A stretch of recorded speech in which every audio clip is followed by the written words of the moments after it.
Hi guys, I am Stuti and right now with me is Shonali Bose, director of The Sky is Pink. It's going to be premiering here at the 44th Toronto International Film Festival. और ऐसे directors के साथ हम पूछ लेते हैं, frame ठीक है, lighting ठीक है, do you approve of it? It's a good frame. Have you ever done a selfie interview before this? Never. And this is really difficult because I have to not look at myself, which I can see on the screen, but into the camera on that corner. Yes. It's like very challenging. What is actually challenging is to make the kind of amazing films that you do. So congratulations on The Sky is Pink. But tell us about it, because you know the films that you've been making, you know, so many, it's always been so emotionally charged, and this story in particular of Aisha Chaudhary, talk us through the process of how you decided to say this story. Stuti, just one small correction. It's not a story about Aisha Chaudhary. In fact, she is the storyteller. It's a film about Aditi and Niren Chaudhary, Right, her parents. And that was this really interesting choice. Basically, Aditi and Niren approached me. I didn't know them at all. Yeah. To do a film about their daughter. And the reason they did that is it was Aisha's dying wish to see my previous film, Margarita with a Straw. Oh, okay. She died 2 weeks after watching the trailer that she had seen 30 times and told her mother, I hope I live to see this film. But sadly, she didn't. They watched it first day, first show, loved Margarita, and because it was their daughter's dying wish, all these dots connected, and they approached me 6 months later. But they approached me to do exactly what you thought, which is that film about Aisha Chaudhary. Yeah. And I said, let me hear the story about your lives and her life. And I heard everything, and I was like, you know what? But I don't want, as a filmmaker, to tell a story about the heroic dying teenager who's courageous in the face of death and who inspires that, you know, I can face death. I don't think Aisha would have wanted that either. Her parents definitely wanted that. I don't feel Aisha wanted to be put on a pedestal like that. And I found the parents extremely inspiring in, you know, they knew for 5 years that their kid was going to die, and that's a really hard thing, to live knowing death. And they made a sort of really funky bucket list for her, and they made every single moment count. And that is what's amazing. And I wanted to tell that story of two people who are ordinary but then became extraordinary as parents, and also they took on the medical establishment. They researched everything, they were on top of their game on every single decision. I found that inspiring. So that's the story I wanted to tell. And also their love, because when you lose a child, it's actually very hard. Hard on those around, especially on the parents. Yes, you grieve differently, and they grieved differently, but yet they stuck together. I think it was so moving. It must have been moving for you to know that she saw the trailer and wanted to see the movie.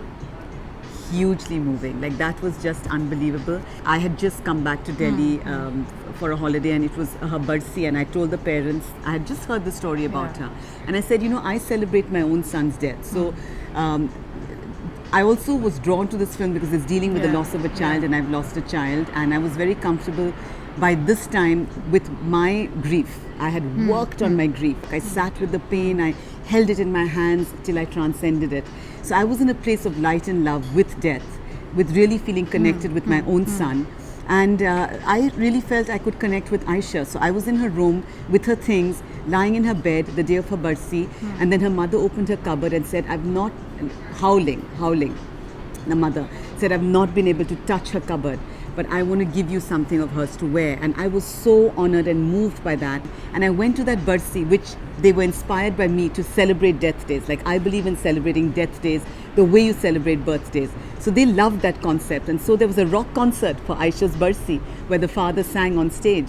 And I was wearing her coat, and I really felt deeply connected with her, as I have through this entire journey of making the film. Has the family seen the film, Shonali? What has their reaction been? The families read every draft and they watched the rough cut. None of us have actually seen the beautiful finished cut. You've seen it before us. Yeah. Oh, Farhan really? hasn't even seen it. We're going to watch it all tomorrow at our world premiere. See, this is big deal. There's going to be a global release. It's going to release in India. When is it releasing in India? October 11th globally. So tell us, you know, when you decided to cast, you know, start the casting, whom did you go for first, and, you know, how did you choose who you wanted to play what role? I'm really lucky that all the actors who I wanted as my top 3 choices for Aditi, Niren and Aisha, because they're all those 3 other stars, are the ones that I got. I mean, Priyanka Chopra, right from when I was writing, And I thought that if this is to be a Hindi film, who would I want? Because one choice is that it's an English language film, then I may go a different route. But this Hindi language, big Bollywood film, she is the actor who I felt best portrays Aditi and Farhan Nirain. So, and Zaira, Aisha. So really, these were my first choices, and my producer Sid was able to get me these actors. So it was thrilling.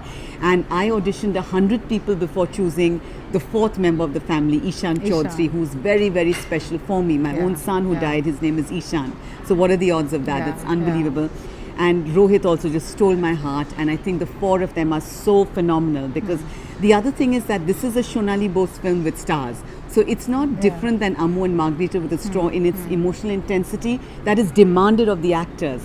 And these are stars who went there, who went as deep as Kalki or Konkona did in my previous films, and that was really exciting as a director. So to bring that was going to be my question, because like you yourself said, this is a Shonali Bose film with stars, and Priyanka Chopra, we've seen her in Quantico, and the last film was this huge canvas of Sanjay Leela Bhansali. How starry is she? How is it working with? So it was really challenging and a learning experience for me, but she wasn't starry in that sense, as in we had a lot of issues around time, because she has so many things going on. She was getting married till 5 days. That itself showed that she's non-starry, that till 5 days before her wedding. I mean, who does that? Even a regular person may not do that, leave alone a star. Till 5 days before her wedding, because she was already committed to the film before being committed to Nick Jonas. Now you know, okay? now you know. I had Everyone her has heart. a past, so does she.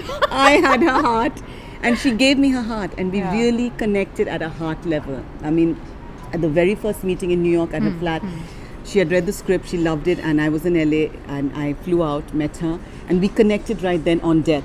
I talked about my son Ishan, she talked about her father, and that, when you can go that deep with an actor, then it doesn't matter what starriness there may be around anything, which there actually wasn't. We were really straight and honest with each other.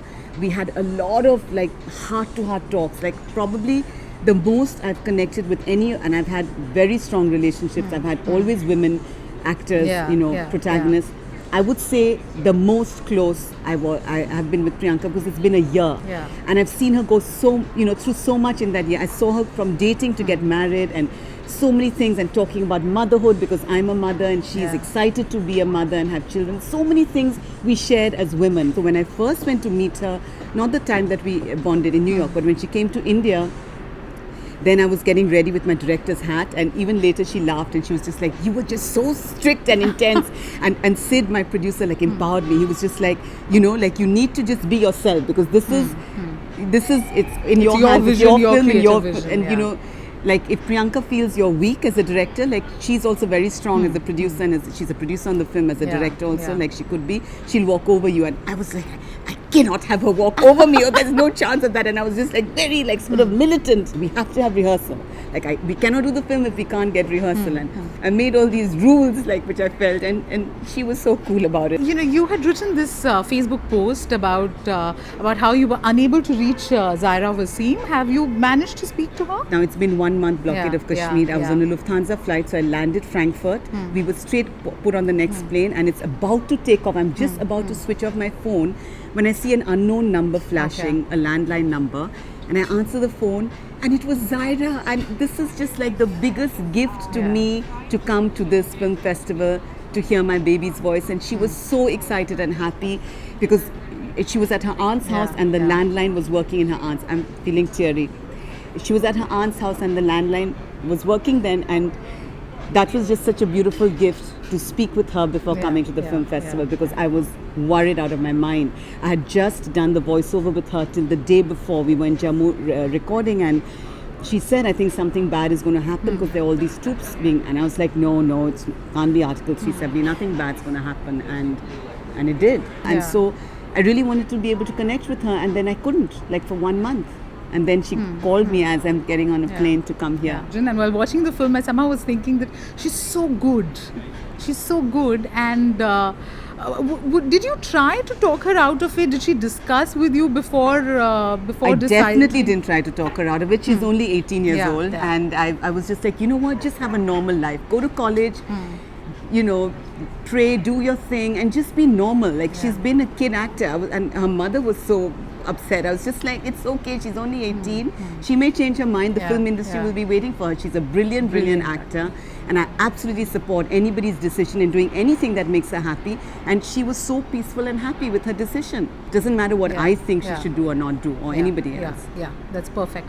We're right now in Toronto, and TIFF launched its campaign Share Her Journey 2 years back. So 36% of the films that are being screened this year have been directed or created by women.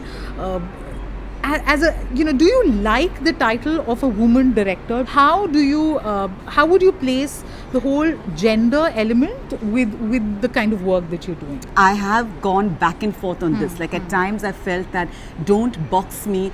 I'm a director, right? Yeah. We don't have a word directress, thank heavens. Like even I like to say actor, I don't say actress, like actor, because you're an actor or you're a director. Once at Mami, there was a thing for women filmmakers, and many of me and my women director friends, we were pissed off about that. We were like, our films can stand against any guy's film, so don't give us a separate whole little category of women directors. Please don't. That we were really irritated about. But I will say I am a woman director because I can't escape from the fact that there are problems that come about by the fact that I am a woman. And the biggest one for me, not maybe for all women directors, is my motherhood. I had both my children when I was at UCLA Film School, so I had to deal with 2 babies while my single male friends, or even if there was a father, they're not the primary caregivers. I'm breastfeeding. I'm the carer, and I had an extremely supportive husband. But even in spite of that, as a mother, when the children are small, they just want you. And so I have my children attached to all parts of my body while I'm making my films, like Amu. In a deeply patriarchal society like India, the thing is that women are not even encouraged to go be directors because this film industry is like this bad thing. It's got weird hours. So this is the reason you have less women directors. So I will very strongly say I am a woman director. I want more people to be women directors because it is very unjust still. We are still, in spite of Share Her Journey, in spite of Me Too movement, all these things, the cards are stacked against women in every field, not just as in the film industry. That's very beautifully put, Shonali. You may think the sky is blue, but I want to ask you, what color is your sky? Paint your sky whatever color you want it to be. Mine is pink. Wow. Love it. People are excited for the global release of the movie. Thank you so much for speaking to us.